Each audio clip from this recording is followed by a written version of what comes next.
progres pembangunan Ibu Kota Nusantara kita yang Bapak Presiden memang sejak awal memberikan penekanan untuk mempercepat proses pembangunan.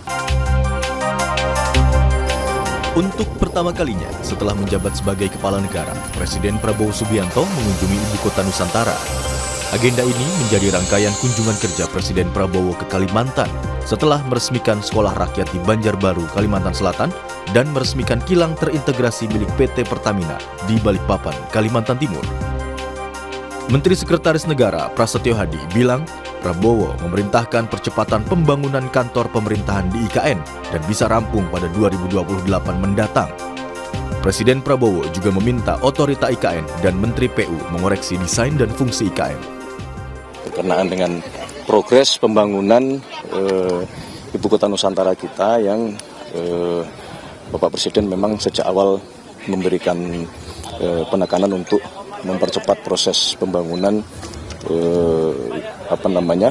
fasilitas yang akan dipergunakan untuk legislatif maupun yudikatif yang harapannya bisa selesai di tahun 2028. Jadi tadi masih ada beberapa hal yang Bapak Presiden memberikan koreksi terhadap pertama misalnya mengenai desain, kedua mengenai fungsi dan diminta terus-menerus OIKN dan Kementerian PU untuk memperbaiki.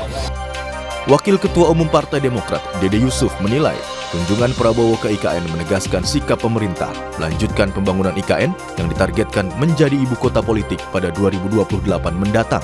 Itu kan membuktikan, kunjungan Presiden dengan para menterinya membuktikan bahwa ini adalah sebuah legacy yang harus diselesaikan. Oke.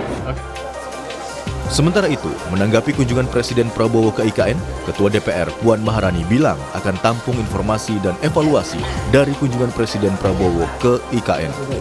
IKN tentu saja kita akan menampung masukan atau kemudian informasi yang nanti yang didapat dari pemerintah terkait dengan kunjungan Bapak Presiden.